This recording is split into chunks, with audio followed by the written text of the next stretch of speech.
अफिसियों की किताब 3 उसका 20 आयत में ऐसे लिखा है, अब जो ऐसा सामर्थ्य है कि हमारी विनती और समझ से कहीं अधिक काम कर सकता है, उस सामर्थ्य के अनुसार जो हमें कार्य करता है।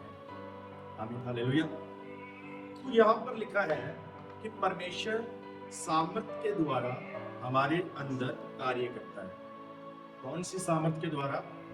अपनी सामर्थ्य के द्वारा। और हम लोग जानते हैं, परमेश्वर का वचन हमें बताता है कि जिस जगह पर हमारी शक्ति, हमारी सामर्थ्य, हमारी बुद्धि, हमारा जोर खत्म हो जाता है, हमारा धन खत्म हो जाता है, हमारी कोशिशें यहाँ पर खत्म हो जाती है और वहां से परमेश्वर की सामर्थ्य स्टार्ट होती है। और मैं आपसे कहना चाहता हूँ, परमेश्वर जो है वो असीमित परमेश्वर, अनलिमिटेड परमेश्वर, वो हमारी सोच से कहीं ज्यादा है, वो हमारी बुद्धि से कहीं ज्यादा है। इसलिए बाइबल में लिखा है, ना तो बल से ना शक्ति से, पर तेरे आत्मा के द्वारा ये पहाड़ टल जाएगा।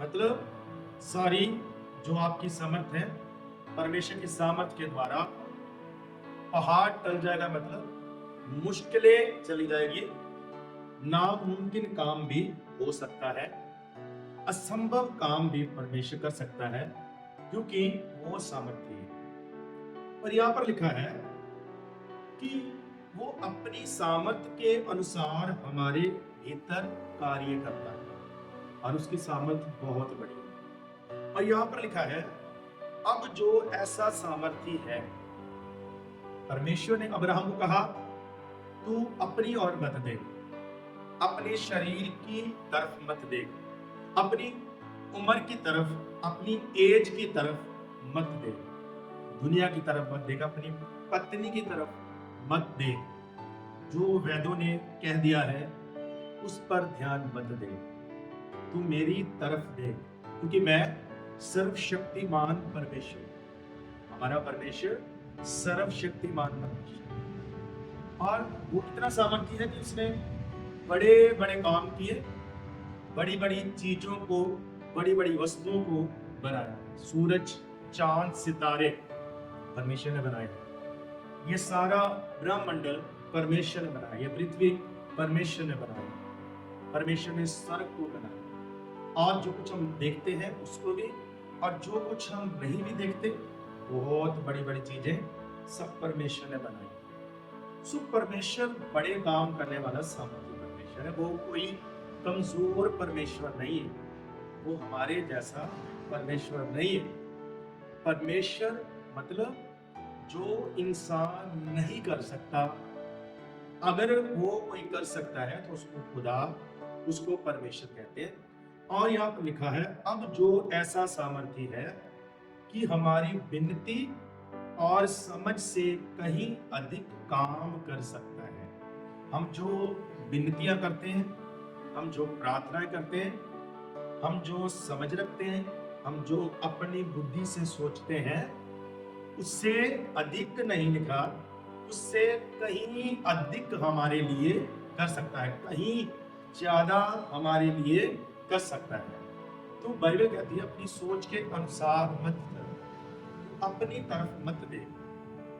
मैं पहले बता चुका हूं, कई बार हम अपनी सैलरी के हिसाब से सोचते हैं, कई बार हम अपनी समझ के अनुसार सोचते हैं कि क्या ये काम हमारे लिए हो सकता है, क्या ये काम मैं कर सकता हूँ, क्या मैं सफल हो सकता हूँ, क्या मैं कामयाब सक्सेस हो सकता हूँ, क्या मैं इस मंजिल को हासिल कर सकता हूँ।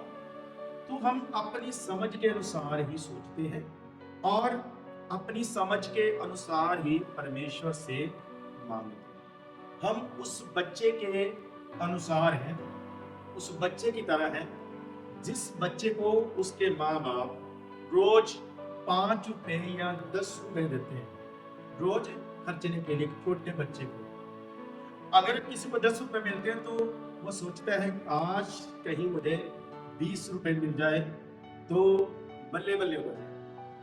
वो सोचता है, फिर मैं यहाँ खर्च करूंगा, ये मैं खा लूंगा और ये ले लूंगा, ऐसा वो सोचता है। मतलब उसकी सोच यहाँ तक है कि 5-10 रुपए मुझे मिलते, कहीं मुझे 10 मिल जाए, 20 मिल जाए, 30 मिल जाए, आज तो बहुत बड़ी बात है। हमारा परमेश्वर क्या कहता है, वचन क्या कहता है? वचन ये कहता है कि तुम बुरे माँ बाप होकर अपने बच्चों के लिए बढ़िया करते हो, अच्छा सोचते हो। अगर वो रोटी मांगता है तो उसको पत्थर नहीं देते, अगर वो मछली मांगता है तो उसको सांप नहीं देते हैं। हम कहीं ज्यादा उनके लिए सोचते हैं। तो बच्चे सोचते हैं कि हमें जितना मिलता है उससे थोड़ा सा ही अगर ज्यादा मिल जाए।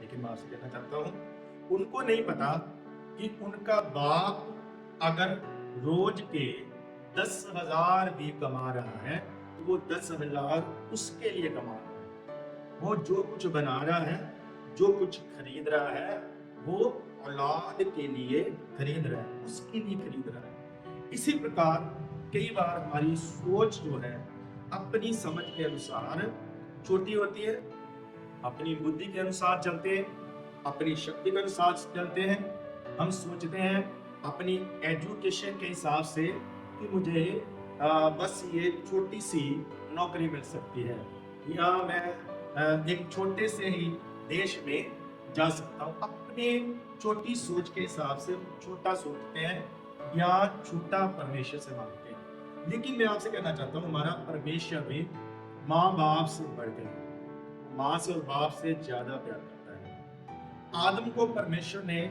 लास्ट में बनाया, उसके लिए, उससे पहले परमेश्वर ने उसके लिए सब कुछ बढ़िया, उत्तम, जबरदस्त बना दिया था, उसकी सोच से कहीं ज्यादा। तो मैं आपसे कहना चाहता हूँ, आपका परमेश्वर आपके लिए, मेरे लिए हमसे ज्यादा सोचता है और हमसे ज्यादा वो कर सकता है। दाऊद गोलियत को नहीं देख रहा था, दाऊद परमेश्वर को देख रहा था।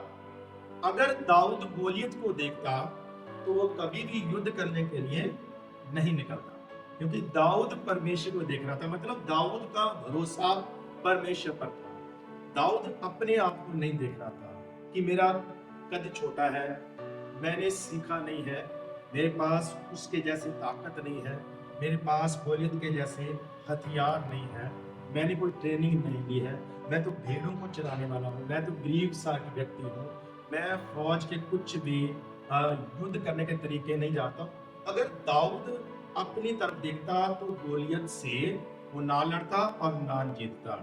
ये मैं कहना चाहता हूँ आपसे, आज बहुत सारी प्रॉब्लम्स, बहुत सारी समस्याएं, बहुत सारी मुश्किलें, बहुत सारे पहाड़, बहुत सारी गोलियत हमारे सामने खड़े हो जाते हैं। तो उस समय हम अपने आप को देखकर सोचते हैं, मैं नहीं लड़ सकता हूँ, मैं नहीं जीत सकता हूँ, मैं नहीं सफल हो सकता हूँ। और शाऊल के जैसे और सिपाहियों के जैसे और दाऊद के भाइयों के जैसे लोग हमसे कहते हैं, तू कुछ नहीं कर सकता, तेरा कुछ नहीं हो सकता, तू बस इतने बड़ा कर सकता है और यहाँ तक ही तू जा सकता है, इससे आगे नहीं। लेकिन मैं आपसे कहना चाहता हूँ, भेड़ों को चराने वाले को परमेश्वर राजा बना देते हैं, गधों को ढूंढने वालों को, गधों को चराने वालों को, शाऊल के जैसों को परमेश्वर राजा बना सकते हैं। वही परमेश्वर हमारे परमेश्वर, वही परमेश्वर आपके परमेश्वर है।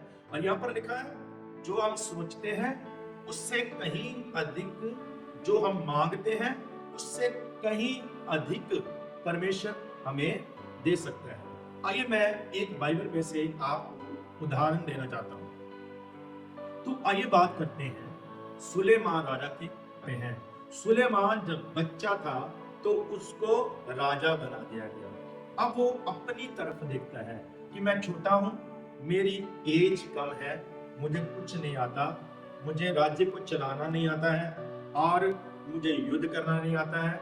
और वो अपनी तरफ देखकर सोचता है और इसी सोच को लेकर वो परमेश्वर के सामने जाता है, परमेश्वर से कहता है कि ऐ खुदावंद, मैं छोटा हूं और मैं आपसे मांगता हूं कि आप मुझे बुद्धि दीजिए, आप मुझे समझ दीजिए, आप मुझे सुनने वाला मन दीजिए और आप मुझे समझने वाली बुद्धि दीजिए, ताकि मैं लोगों के बातों को अच्छे से सुनकर न्याय कर सकूं और मैं आपकी आज्ञा को ठीक से सुनकर समझ के उस पर चल सकूं। तो परमेश्वर उसकी प्रार्थना से बहुत ज्यादा आनंदित हुए और परमेश्वर ने स्वप्न में आकर सुलेमान से बात किया और परमेश्वर ने कहा, तूने जो प्रार्थना की है वो मुझे अच्छी लगी है। अब तूने अपने लिए कुछ नहीं मांगा है, अब तूने दुश्मनों के, बैरियों के प्राण नहीं मांगे हैं, तूने धन दौलत नहीं मांगा है और तूने ये नहीं कहा कि मुझे राज्य को जीतना है, मेरी हदों को बढ़ा दीजिए, ऐसा कुछ नहीं मांगा है। तूने जो मांगा है उस मांग से, उस प्रार्थना से मैं प्रसन्न हुआ हूं और मैं तुझे जो तूने मांगा है वो भी दूंगा और जो तूने नहीं मांगा है वो भी मैं तेरे लिए करूंगा। तो परमेश्वर ने सुलेमान को ये वरदान दिया कि तेरे जितना बुद्धिमान, तेरे जितना धनी आज तक ना कोई हुआ और ना कोई होगा, और तेरे राज्य में शांति दूंगा और मैं तेरी हदों को बढ़ाऊंगा। इसीलिए बाइबल कहती है जो हम विनती करते हैं, जो हम सोचते हैं, उससे कहीं अधिक कर सकता है। सुलेमान ने थोड़ा सा सोचा, थोड़ा सा मांगा, लेकिन परमेश्वर ने कहीं ज्यादा उसको दे दिया। तो इसके पीछे कारण क्या है? वो कारण मैं आपको बताना चाहता हूँ। इसके पीछे कारण ये है कि सुलेमान की प्रार्थना परमेश्वर को पसंद आई। सुलेमान परमेश्वर को पसंद आया। तो मैं आपसे कहना चाहता हूँ, अगर आप चाहते हैं कि हमारी प्रार्थना से, हमारी सोच से कहीं अधिक परमेश्वर हमारे लिए करे, तो हम परमेश्वर को पसंद आने चाहिए। हमारी प्रार्थना परमेश्वर को पसंद आनी चाहिए, हमारी आराधना परमेश्वर को पसंद आनी चाहिए, हमारा जीवन परमेश्वर को पसंद आना चाहिए, हमारी भक्ति परमेश्वर को पसंद आनी चाहिए, हमारा दान परमेश्वर को पसंद आना चाहिए, हमारा वचन पढ़ना, हमारा जीवन, हमारा प्रभु में चलना, हमारा चाल चलन प्रभु को, परमेश्वर को पसंद आना चाहिए। बहुत सारे लोग बाइबल में ऐसे हुए हैं जिनकी प्रार्थनाएं परमेश्वर को पसंद नहीं आई, और बहुत सारे राजा भी ऐसे हुए हैं जिनका प्रभु में राज्य करना परमेश्वर को पसंद नहीं आया है और जिनका चलना परमेश्वर को पसंद नहीं आया है। अगर हमारा चलना परमेश्वर को, हमारा भक्ति वाला जीवन परमेश्वर को पसंद आ जाएगा, तो जो हम मांगते हैं, जो हम सोचते हैं, उससे कहीं अधिक हमारे लिए परमेश्वर कर सकता है। तो प्रार्थना हमारी परमेश्वर को पसंद आनी चाहिए। हन्ना बांझ थी, उसके पास बच्चा नहीं था और उसके जो पति की एक और पत्नी थी, उसके पास बच्चे थे और वो उसको सताती थी, लोग भी उसको सताते थे और बांझ बांझ कहकर उसको शर्मिंदा करते थे, उसकी बेइज्जती करते थे। और आपको पता है कि जो बांझ स्त्रियां होती है, लोग किस तरह से उनके साथ बर्ताव करते हैं। कुछ तो उनके साथ मिलना पसंद नहीं करते, अपने घरों में बुलाना पसंद नहीं करते, अपनी शादी में बुलाना पसंद नहीं करते हैं, अपनी खुशी के मौके पर बुलाना पसंद नहीं करते हैं, और घर से भी उनको दुख सहना पड़ता है, बाहर से भी उनको दुख सहना पड़ता है। और यही हाल जो हन्ना का था, और हन्ना दिन रात रोती थी। लेकिन हन्ना में और उसके पति में कुछ क्वालिटियां थी। वो ये थी कि वो लगातार भवन में जाते और वो लगातार भेंटें लेकर परमेश्वर की उपस्थिति में जाते थे। हन्ना में ये क्वालिटी थी कि उसने भवन को नहीं छोड़ा, उसने चर्च को नहीं छोड़ा था, और वो उसी भवन में जाते रहे जिस भवन के याजक का और उसके पुत्रों का माहौल भी, जीवन भी अच्छा नहीं था, उस संगति अच्छी नहीं थी, फिर भी वो लगातार उसी चर्च में, उसी भवन में जाते रहे और खुशी के साथ भेंटें भी चढ़ाते रहे। लेकिन मैं आपसे कहना चाहता हूँ, हन्ना हर बार रोकर वापिस आ जाती है। हन्ना हर बार प्रार्थना करके खाली वापिस आ जाती है, उसको कुछ नहीं मिल रहा है। एक दिन जब वो भवन में गए, बलिदान चढ़ाए और सभा चल रही थी, तो हन्ना परमेश्वर की उपस्थिति में रोने लगी, प्रार्थना करने लगी। सब उठकर चले गए, लेकिन हन्ना अभी भी वहां बैठी है। तो याजक की जजमेंट गलत हुई। उसने हन्ना को उठाया, हिलाया, उसने कहा, हन्ना आंखें खोल, देख सब चले गए हैं, तू भी चली जा, क्या तूने कोई अमल किया है?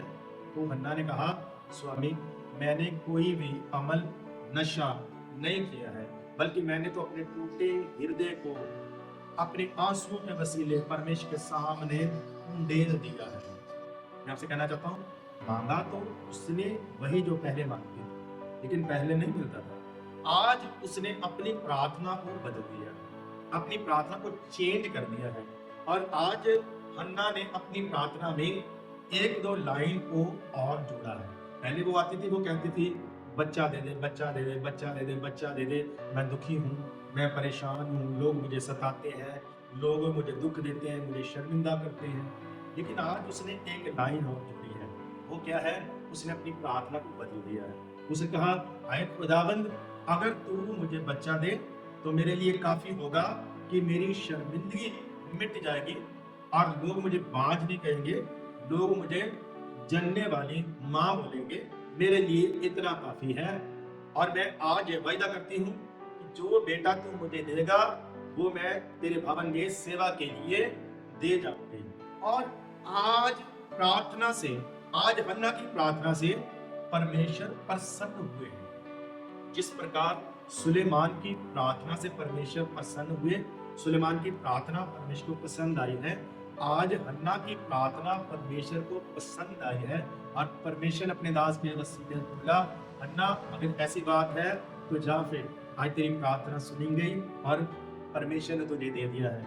और उसने विश्वास किया और बाइबल में लिखा, उसके बाद फिर वो कभी भी उदास निराश नहीं हुई। और जब समय आया तब परमेश्वर ने हन्ना को एक बेटा दिया। अब परमेश्वर ने दे दिया, अब हन्ना को याद था वो वायदा करने का टाइम आ चुका है। और जितनी देर दूध नहीं छुड़ाया, हन्ना ने उस बच्चे को अपने पास रखा। और जब दूध छुड़ाया तो हन्ना कपड़े लेकर उस बच्चे को परमेश्वर के भवन में छोड़कर आए। तो बाइबल कहती है, परमेश्वर ने हन्ना के ऊपर फिर से ध्यान दिया और हन्ना को देखा। और परमेश्वर ने देखा, इसकी ममता अभी भी अधूरी है, इसकी खुशी अभी भी अधूरी है। परमेश्वर ने क्या किया? परमेश्वर ने एक एक करके हन्ना को 5 बच्चे और दिए। आमीन। तो परमेश्वर महान परमेश्वर है। मैं आपसे कहना चाहता हूँ, हन्ना ने कितने मांगे थे? एक मांगा था और परमेश्वर ने उसको कितने दिए? 5 बच्चे और दिए, मतलब 6 बच्चे दिए। मैं आपसे कहना चाहता हूँ कि जब आप पसंद आ जाएंगे, आपकी भेंटें परमेश्वर को पसंद आ जाएगी, आपका भवन में जाना परमेश्वर को पसंद आ जाएगा, आपका प्रार्थना करना परमेश्वर को पसंद आ जाएगा, आपका संगति करना परमेश्वर को पसंद आ जाएगा। तो उतना नहीं देगा परमेश्वर जितना आप सोचते हैं, उससे कहीं अधिक परमेश्वर आपके लिए करेगा। कर सकता है, नहीं करेगा। अगर आमीन बोलेंगे तो कर दिया है। हालेलुया। हो सकता है हमारी दुआएं ना सुनी जा रही हो सकता है हमारे लिए उतना भी ना हो रहा हो जितना जरूरी है, तो हो सकता है उसके पीछे कोई कारण है। सो किसी और को देखने से पहले अपने आप को देखना और अपने आप को जांचना वो सही रहता है। अगर हम अपने आप को देखेंगे, अगर परमेश्वर को हम पसंद नहीं आ रहे हैं, तो हमें कोशिश करना उस नुक्स को ढूंढ कर दूर करने की, उस गलती उस गुनाह को ढूंढ कर दूर करने का कोशिश करनी है। तो परमेश्वर हमारी सोच से कहीं अधिक हमारे लिए करेंगे, जैसे परमेश्वर ने हन्ना के साथ किया है। आमीन। हालेलुया। एक और उदाहरण मैं आपको देना चाहता हूँ बाइबल में से। बाइबल में लिखा है, लूका की अंजील 19 बाब में एक कहानी है जक्कई की।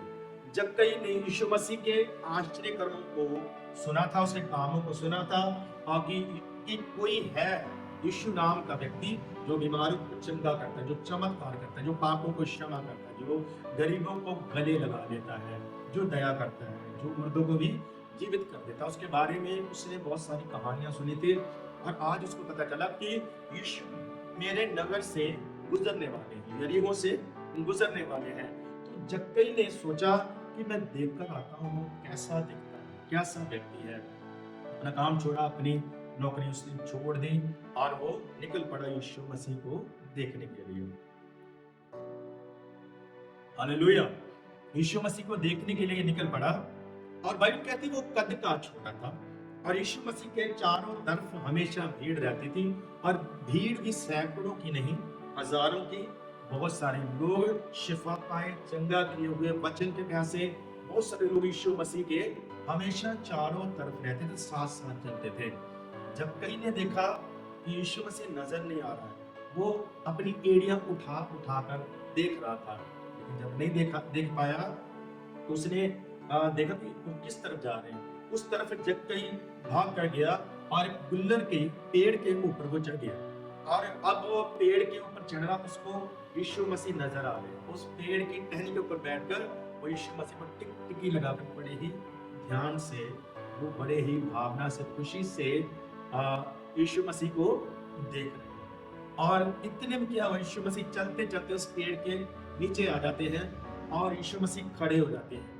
जब कई ने नहीं कहा आप रुक जाएं, भीड़ में से किसी ने नहीं कहा कि आप रुक जाएं, शागिर्दों में से किसी ने नहीं कहा कि आप रुक जाएं, कोई आपको देख रहा है, देखना चाहता है। यीशु मसीह खुद रुके।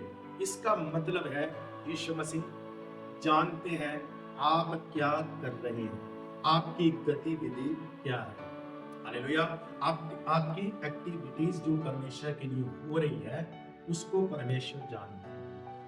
जो प्यास आप परमेश्वर के लिए लेकर आए हैं, उसको परमेश्वर जानते हैं। जो दुख कष्ट आप अपने जीवन में लेकर परमेश्वर की उपस्थिति में जाते हैं, उसको परमेश्वर जानते हैं। यीशु मसीह के ऊपर देखा और यीशु मसीह ने कहा, जब कहीं जल्दी पीछे आ जा, क्योंकि आज मुझे तेरे साथ तेरे घर में जाना जरूरी है। आमीन, हालेलुया। तो जब कहीं का तो आज क्या कहते हैं कि खुशियों का कोई ठिकाना नहीं रहा, और जब कहीं जल्दी से नीचे उतरा और यीशु मसीह को घर लेकर गया, और जक्कई ने अपने पापों का अंगीकार किया और यीशु मसीह ने कहा, आज इस घर में नजात आई है, मुक्ति आई है, क्योंकि ये भी अब्राहम का पुत्र है। मैं आज इस कहानी से आपको क्या बताना चाहता हूँ, मैं ये कहना चाहता हूँ कि जक्कई सिर्फ थोड़ा सा चाहता था, क्या कि मैं यीशु मसीह को देखूं, बस देखने की प्यास थी, और यीशु मसीह ने क्या किया उसके लिए, बहुत ज्यादा कर दिया। जक्कई ने कभी नहीं सोचा होगा कि यीशु मसीह मुझे मेरा नाम लेकर बुलाएंगे। जक्कई ने कभी नहीं सोचा होगा कि यीशु मसीह मेरे लिए खड़े हो सकते हैं। जक्कई ने कभी नहीं सोचा होगा कि आज यीशु मसीह सारे प्रोग्राम्स कैंसिल करके मेरे घर में आ जाएंगे।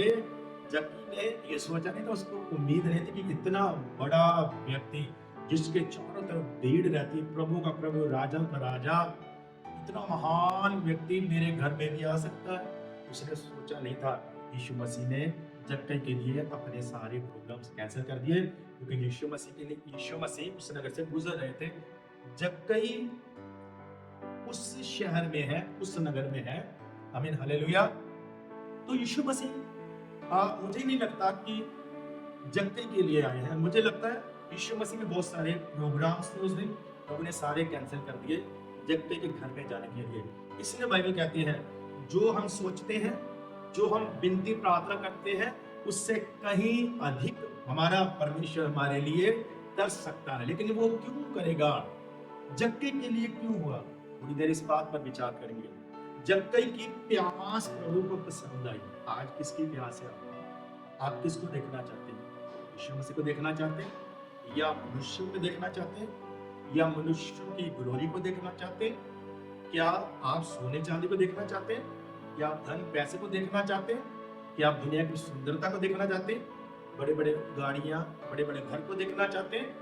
किसको देखने के लिए चाहते हैं?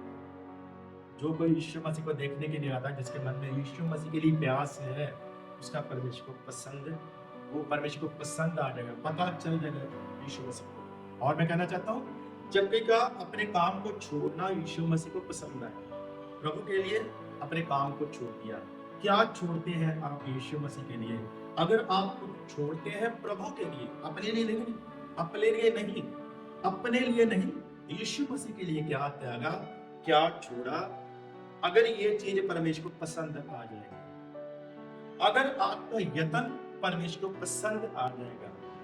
जक्कई का जो यत्न करना, मेहनत करना, वो यीशु मसीह को पसंद आया। प्रभु को पता था कोई मनुष्य मुझे ढूंढ रहा है, मुझे देखना चाहता है, कोशिश कर रहा है, यत्न कर रहा है। वो दौड़ के वो दरख्त के ऊपर चढ़ गया, वो अपनी इज्जत की परवाह नहीं कर रहा है क्योंकि वो बड़ा ऑफिसर बंदा था। हालेलुया।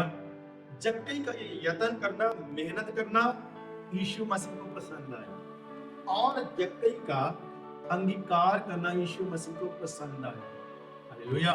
जक्कई का अपने जीवन से पापों को दूर करना यीशु मसीह को पसंद आया। अगर आप परमेश्वर को पसंद आते हैं, आपकी मेहनत जो प्रभु में कर रहे हैं, जो हम यत्न कर रहे हैं, वो प्रभु को पसंद आए, हमारी प्यास प्रभु को पसंद आए, हमारा प्रभु के लिए कुछ छोड़ना यीशु मसीह को पसंद अगर आ गया, तो हमारे लिए कहीं अधिक हो सकता है। जो हम सोचते हैं, जो हम मांगते हैं, उससे कहीं अधिक हमारे लिए हो जाता है।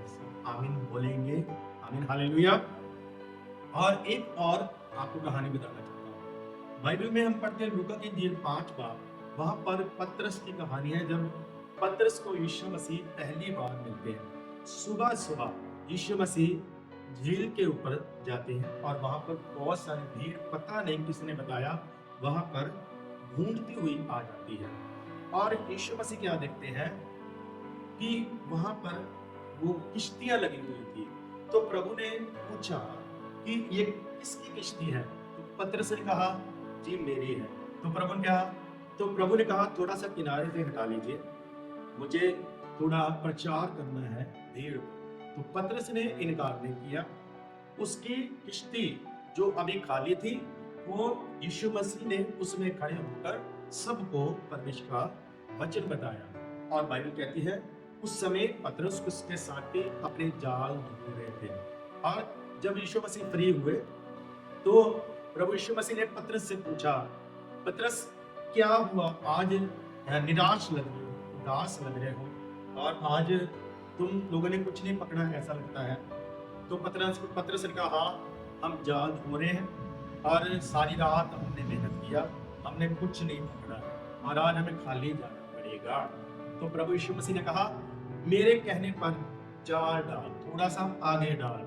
पतरस ने कहा, कोशिश कर चुका हूं, सारी रात मेहनत की है, फिर भी आपके कहने से मैं जाल डालूंगा। तो पतरस ने जाल डाला, और बाइबल कहती है उसका जाल मछलियों से भर गया, और पतरस की किश्ती भी और उसके साथियों की किश्तियां भी मछलियों से भर गई। आमीन बोलेंगे। आमीन। हालेलुया। तो मैं आपसे कहना चाहता हूं, आज प्रभु यीशु मसीह ने उनके जीवन में एक बड़ा चमत्कार किया, और ये चमत्कार करने के लिए पतरस ने नहीं, पतरस ने मांगा नहीं। पतरस ने अपनी समस्या जरूर बताई है, लेकिन पतरस ने मांगा नहीं। आमीन। हालेलुया। ये खुद यीशु मसीह ने किया, खुद यीशु मसीह को पता चल गया। मुझे तो लगता है कि सुबह सुबह उस झील पर यीशु मसीह आए ही पतरस के लिए, उसके साथियों के लिए है, क्योंकि उसको पता है कि सारी रात मेहनत कर रहे हैं ये लोग, और भूखे प्यासे, और आज खाली वापस आए। आपके दुखों को परमेश्वर जानता है, आपके कष्टों को परमेश्वर जानता है, आपकी मेहनत को परमेश्वर जानता है, आपकी असफलता को परमेश्वर जानता है। हालेलुया। सो मैं आपसे कहना चाहता हूँ, यीशु मसीह ने एक बड़ा चमत्कार उनके लिए किया। जहां पर नहीं था, वहां से परमेश्वर ने उनको मछलियां दे दी, जहां से पहले उनको नहीं मिली थी। कारण क्या है? जब पतरस उसको मछलियां नहीं मिल रही होगी, जब पतरस उसके साथियों को मछलियां नहीं मिल रही होगी, धीरे धीरे समय गुजरा होगा, धीरे धीरे सुबह हो रही होगी, तो वो सोच रहे होंगे आज बहुत ज्यादा नहीं मिला, काश कहीं थोड़ा सा मिल जाए, कहीं थोड़ी सी ही मछली मिल जाए, तो कम से कम आज की दिहाड़ी का हो जाए, कम से कम आज का खर्चा निकल जाए, कम से कम आज के दिन के लिए तो कुछ अपने घर में लेकर जाए। ऐसा वो सोच रहे होंगे। जब आदमी फेल होता जाता है ना, उसको बहुत कुछ नहीं मिलता है, तो वो सोचता है चलो थोड़ा सा मिल गया, काम चल जाए, टाइम पास होता रहे, ऐसा वो सोचता है। लेकिन परमेश्वर कुछ और सोचते हैं हमारे लिए। क्या पता हमने जो हम सोचते हैं और जो हम मांगते हैं, उससे कहीं अधिक हमारा परमेश्वर हमारे लिए कर सकता है। हालेलुया। तो पतरस ये सोच रहा होगा, लेकिन प्रभु यीशु मसीह ने बड़ा चमत्कार किया। बहुत सारी मछलियां, किश्तियां भर गई, सोच से बढ़कर अनलिमिटेड, बहुत सारी आशीष उसको मिल गया। लेकिन कारण क्या है? क्यों किया परमेश्वर ने ऐसा? यीशु मसीह ने ऐसा क्यों किया? क्योंकि यीशु मसीह ने सबसे पहले उसकी किश्ती को मांगा, पतरस ने इनकार नहीं किया। अगर परमेश्वर आपसे कुछ मांगता है, तो हमें कभी इनकार नहीं करना है। तो एक बार यीशु मसीह ने कहा वहां गधी उसका बच्चा बंधे होंगे, वो खोल कर लेकर आओ, मुझे उसकी जरूरत है। मैं आपसे कहना चाहता हूँ, हो सकता आपकी किसी वस्तु की परमेश्वर को जरूरत है। किसी को परमेश्वर महान है, सामर्थ्य है, सब कुछ वो हमारे लिए करता है, लेकिन सेवकाई के कामों में मनुष्यों की और मनुष्यों की चीजों की जरूरत है। हालेलुया। परमेश्वर कहता है कई बार मांगता है हमसे।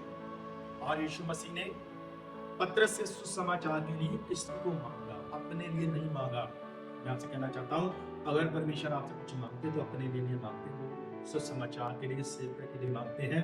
और यहाँ पर पतरस के जैसा हमें क्या करना है, तरीका अपनाना है। पतरस आज दुखी था, परेशान था, लेकिन गलत फैसला नहीं लिया, उसने यस कर दिया। उसकी किस्ती यूज हुई, उसकी किस्ती इस्तेमाल हुई। आमीन, हालेलुया। और दूसरा पॉइंट है, पतरस ने कहा तेरी आज्ञा के कारण मैं दोबारा जाऊंगा, मतलब आज्ञा पालन किया, यीशु मसीह की बात को माना। ये चीजें यीशु मसीह को पसंद आई है। तीसरा, यीशु मसीह को पसंद आया है सारी रात मेहनत करना, कोशिश करते रहो। यहाँ से आप फेल हुए, वहीं से परमेश्वर आपको पास कर सकता है। यहाँ से आप असफल होते हैं, वहीं से आपको परमेश्वर सफल कर सकता है। अगर ये चीजें, ये काम आपके परमेश्वर को पसंद आ जाते हैं, तो हमारे लिए थोड़ा सा नहीं होगा, हमारे लिए जरूरी नहीं होगा, हमारे लिए कहीं अधिक हो जाएगा। आमीन, हालेलुया। हमारा परमेश्वर 5 रोटी 2 मछली को हजारों में बदल देता है, जिससे लोग खा लेते हैं, भरपूर हो जाते हैं और 12 टोकरे बच भी जाते हैं। परमेश्वर आपके लिए बचा सकता है। परमेश्वर आपके लिए सिर्फ पूरा नहीं करेगा, परमेश्वर आपके लिए बचा देगा, क्योंकि परमेश्वर की एक आदत है ज्यादा करने की, हमारी आदत है थोड़ा करने की, लेकिन परमेश्वर की आदत है ज्यादा करने की। वो जब भी हमारे लिए करेगा बड़ा करेगा, वो जब भी हमारे लिए करेगा उत्तम करेगा, वो जब भी हमारे लिए करेगा ज्यादा करेगा। अब्राहम कितने मांगता था, अरे खुदावंद एक ही बच्चा दे दे। 100 साल का होने को 25 साल शादी, मेरी पत्नी दिन रात रोती रहती है और उसको बेइज्जती महसूस होती है, वो शर्मिंदा होती है। आपने कहा भी था, आपने कहा था मैं तुझे संतान दूंगा, लेकिन अभी तक नहीं मिली है। ऐ खुदावंद, मेरे घर का मालिक जो मेरा वारिस होगा कि नौकर होगा, मैं कहा था मैं बच्चा दूंगा। परमेश्वर का क्या मांगता था, एक बच्चा, लेकिन एक दिन परमेश्वर उसको रात को बाहर ले गए। परमेश्वर कहता आकाश की तरफ देख, सितारों को गिन सकता है। अब्राहम ने कहा नहीं। परमेश्वर कहता तू एक मांगता है, मैं इतने दूंगा जितने तू गिन भी नहीं पाएगा। फिर परमेश्वर उसको समंदर के किनारे पर ले गया। परमेश्वर कहा रेत के कणों को गिन सकता है, उसने कहा नहीं। परमेश्वर कहा इतने दूंगा, तू एक मांगता है, मैं इतने बच्चे तुझे देना चाहता हूँ। आमीन, हालेलुया। परमेश्वर ने दिए। आज जो क्रिश्चियन कौम है वो किसकी संतान कहलाती है ईमान में, अब्राहम। आज जो यहूदी कौम है वो किसकी संतान कहलाती है, अब्राहम की। आज जो मुसलमान कौम है किसकी औलाद कहलाती है, अब्राहम की। मतलब परमेश्वर ने जो कहा था पूरा किया। सबसे ज्यादा परमेश्वर ने अब्राहम को दिया, क्योंकि परमेश्वर ने वायदा किया था। क्यों? क्योंकि अब्राहम से परमेश्वर प्रसन्न था, अब्राहम परमेश्वर को पसंद था। अब्राहम की आज्ञाकारी परमेश्वर को हमेशा प्रसन्न करती थी। अब्राहम का बलिदान करना, अपने बच्चे को भी परमेश्वर के लिए दे देना, ऐसी चीजें थी उसमें, ऐसी क्वालिटियां थी उसमें। परमेश्वर कहता घर छोड़ दे, शहर छोड़ दे, देश छोड़ दे, और बिना सवाल किए, बिना अपना फायदा देखे परमेश्वर का आज्ञा पालन करना और हमेशा यस बोलना परमेश्वर को प्रसन्न करता था।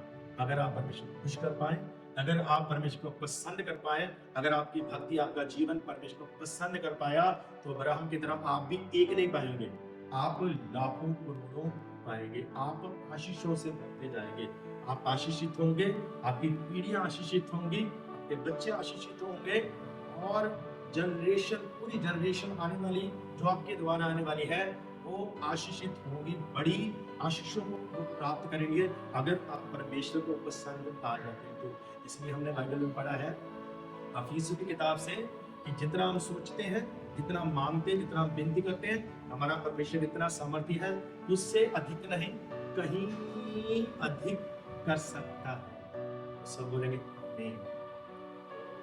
मेरा विश्वास है आप इस वचन को समझो। तो जिन जिन बातों से इन सभी लोगों ने परमेश्वर को प्रसन्न किया है, वो सारे काम हमारी जिंदगी में सही होने चाहिए। हमारा जीवन परमेश्वर को पसंद आना चाहिए। परमेश्वर हमें बहुत कहीं अधिक करेंगे। आमीन। तो मैं आपके लिए प्रार्थना करना चाहता हूँ। इस प्रार्थना को विश्वास के साथ ग्रहण करना है। जब आप ग्रहण करेंगे आप भी आशीषित होंगे। स्वर्गीय पिता, मैं धन्यवाद देता हूँ प्रभु यीशु मसीह के नाम से प्रार्थना करता हूँ सभी वचन को सुनने वालों के लिए। मैं दुआ करता हूँ प्रभु ये सब लोग आशीषित हों। जितना ये अपने लिए सोचते हैं, जितना ये विनती करते हैं, मांगते हैं, उससे कहीं अधिक इनके लिए हो चुका है। मैं घोषणा करता हूँ, मैं विश्वास करता हूँ प्रभु यीशु मसीह के नाम से मैं आमीन बोलता हूँ। बड़ी बड़ी दुआएं इनके जीवन में होंगी, बड़े बड़े काम इनके जीवन में होंगे और खुदावंद बहुत दूर तक खुदावंद सफल होते जाएंगे। मैं खुदावंद को ब्लेस करता हूँ, के परिवार को ब्लेस करता हूँ, के बच्चों को ब्लेस करता हूँ और खुदावंद मैं ब्लेस करता हूँ उनके खेतों को, मैं ब्लेस करता हूँ उनके बिजनेस को, मैं ब्लेस करता हूँ उनके हाथ के कामों को, मैं ब्लेस करता हूँ उनके शरीर, प्राण, आत्मा को आपके दिए अधिकार से यीशु मसीह के नाम से ये इसी समय आशीषित हो जाए। बंद रास्ते परमेश्वर जी, बंद दरवाजे इनके लिए खुल जाए। यहाँ से ये लोग असफल हुए, वहीं से ये लोग सफल हो जाए पिता परमेश्वर। और कोई भी इनको शर्मिंदा न करे पिता, हमेशा खुशी, शांति, बरकत की जिंदगी का हिस्सा रहेगा रे पिता। और खुदावंद के हजारों लाखों के लिए आशीषित हो जाए। मैं यीशु मसीह के नाम से आशीष देता हूँ और प्रभु जी आपके हाथों में सौंप कर इस प्रार्थना को प्रभु यीशु मसीह के नाम से मांगता हूँ। आमीन। हालेलुया।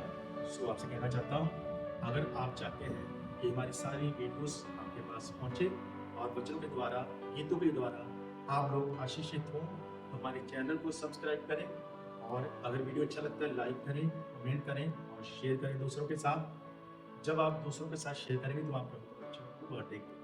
हो सकता है आपके शेयर करने से आपके बच्चों को बांटने किसी का जीवन बदल जाए और वो परमेश्वर से आशीषित हो और उसका फल आपको मिलेगा। तो जरूर इस वीडियो को आगे भेजिए, परमेश्वर आपको ब्लेस करेंगे।